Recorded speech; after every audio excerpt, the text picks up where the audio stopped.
parábola do semeador. Voltou Jesus a ensinar à beira-mar, e reuniu-se numerosa multidão a ele, de modo que entrou num barco, onde se assentou, afastando-se da praia. E todo o povo estava à beira-mar na praia. Assim, lhes ensinava muitas coisas por parábolas, no recorrer do seu doutrinamento.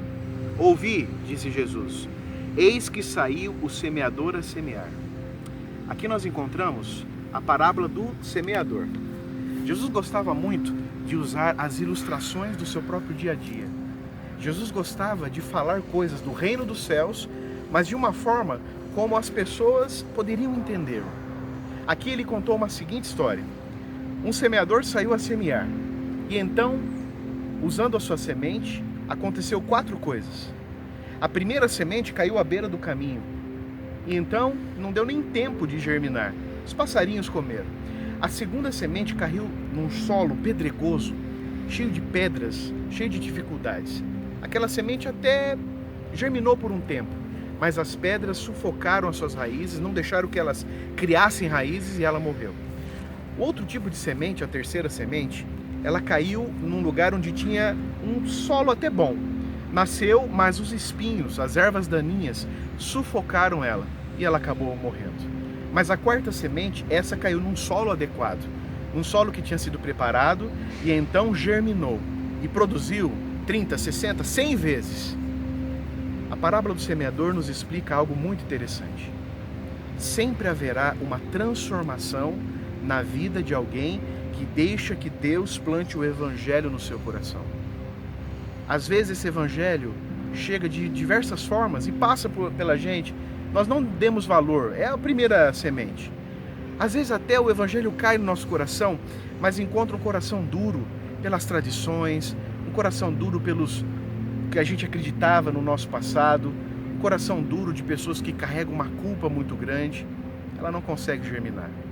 Às vezes até ela germina, mas os amigos, a família, as coisas que estão ao seu redor, o emprego, as ambições, sufocam ela e ela não consegue crescer. Mas uma boa semente cai num solo que está precisando, que está clamando, e ela então produz muito mais. Queridos amigos, uma coisa que recorrente as pessoas me perguntam: pastor, eu posso me chegar até Jesus do jeito que eu estou? Da forma como eu estou, Jesus me aceita? Eu posso dizer que Jesus te aceita do jeito que você é. Mas queridos, ninguém na história da humanidade que chegou até Jesus permaneceu do mesmo jeito. Sempre produziu em si o fruto do Espírito Santo. Hoje nós vamos falar sobre novidade de vida. Hoje nós começaremos a aprender como andar segundo a vontade de Deus. Não é segundo a vontade de uma igreja, não é segundo a vontade de um pastor, não é segundo a vontade de um líder. É segundo única e exclusivamente a vontade de Deus. Você gostaria, com o coração sincero, aprender hoje como ser de Jesus completamente? Como participar desse programa disciplinar espiritual que Deus transforma qualquer vida bagunçada do jeito que ela chega em uma vida próspera, frutífera? Vamos aprender o que a Bíblia fala mais a respeito disso? Apocalipse 14, versículo 12. Aqui está a perseverança dos santos, os que guardam os mandamentos de Deus e têm a fé em Jesus. Não importa a religião que você professa, não importa a congregação que você frequenta, os dogmas, o pastor, o bispo, o apóstolo, o padre da sua igreja. Ao final, importante somente é uma coisa para Deus: ser fiel, um remanescente fiel. Remanescente significa resto, mas esse resto, em especial, tem um sentido bom, não pejorativo. O Espírito Santo nos guia, e Ele fará a boa obra de redenção que começou na cruz do Calvário quando você aceitou Jesus como seu Salvador pessoal. Ele vai nos convencer do nosso pecado, do juízo iminente de Deus e nos levará à justiça de Cristo. Essa caminhada aprenderemos logo mais e chama-se santificação, uma vida santa.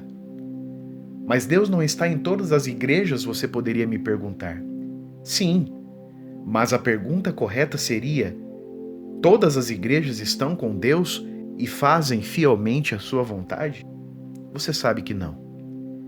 Você sabe que um grupo de pessoas é capaz de influenciar sua decisão.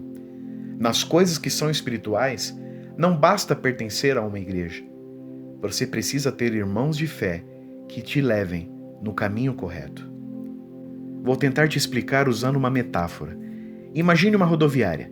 Você comprará uma passagem para determinada cidade. Escolhe o primeiro guichê e diz ao atendente: gostaria de uma passagem para tal lugar. O atendente gentilmente olha para você e diz: senhor, senhora, a nossa empresa não vai para este lugar. Então você se sente indignado. Mas como assim? Não é um ônibus? Ônibus vão a todos os lugares. Ônibus são todos iguais. Tem bancos, tem rodas, motoristas, todos os ônibus são iguais. Ônibus são iguais, mas destinos podem ser diferentes. Nem todos os ônibus levam ao destino que você precisa. Às vezes, ele apenas te leva ao destino que você quer. Assim como nem todas as igrejas te levam para o céu.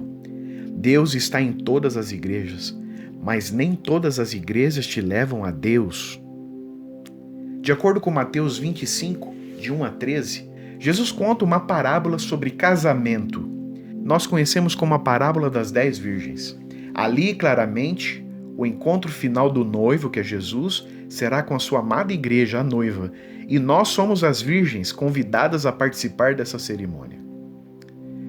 Este é um quadro, a Parábola das 10 Virgens, de 1616, pintado por Hieronymus Frank. Está atualmente no museu em São Petersburgo, na Rússia. Enquanto 5 das virgens que você pode olhar à sua direita se mantêm vigilantes, orando e vigiando para a chegada do noivo, 5 delas à sua esquerda estão festejando sem se importar. Alguns, mesmo com sinais eminentes da volta de Jesus, continuam vivendo a sua vida deixando Deus em segundo plano. Este é uma parte de um quadro famoso chamado Virgens Dormindo com a Lâmpada, de 1842. Está atualmente na cidade de Frankfurt, na Alemanha. Depois das festas, as virgens imprudentes que não ligavam para a cerimônia que foram convidadas dormem profundamente, sem se importar com o azeite que mantinha a lâmpada acesa. Quando o noivo chega, somente o grupo vigilante tinha um azeite suficiente que dava a oportunidade, em uma noite escura, de ir até o encontro do noivo. Aqui, como em toda a Bíblia, o azeite significa o Espírito Santo. A lição dessa parábola é: as 5 virgens que estão preparadas para a chegada do noivo são recompensadas, enquanto as 5 que não estão são excluídas do banquete do casamento. A parábola tem um tema claramente escatológico. Devemos estar preparados para a volta de Jesus. Se Jesus disse que a sua palavra, a Bíblia, nos leva à vida eterna, você lembra um verso que nós lemos lá no primeiro estudo?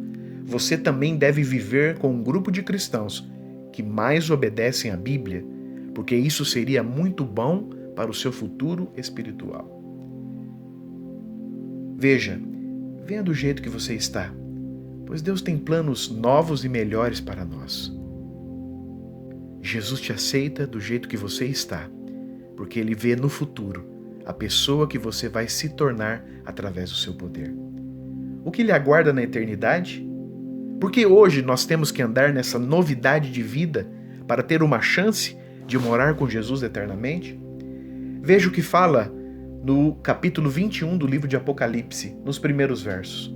E vi novo céu e nova terra, pois o primeiro céu e a primeira terra passaram e o mar já não existe. Vi também a cidade santa, a Nova Jerusalém, que descia do céu da parte de Deus, preparada como uma noiva enfeitada para o seu noivo. Você acabou de ouvir a respeito da parábola das 10 virgens. Então ouvi uma voz forte que vinha do trono e dizia: Eis o tabernáculo de Deus com os seres humanos. Deus habitará com eles. Eles serão povos de Deus, e Deus mesmo estará com eles e será o Deus deles. Ele lhes enxugará dos olhos toda lágrima, e já não existirá mais morte, já não haverá luto, nem pranto, nem dor, porque as primeiras coisas já passaram. Querido amigo, você gostaria de ser uma nova criatura?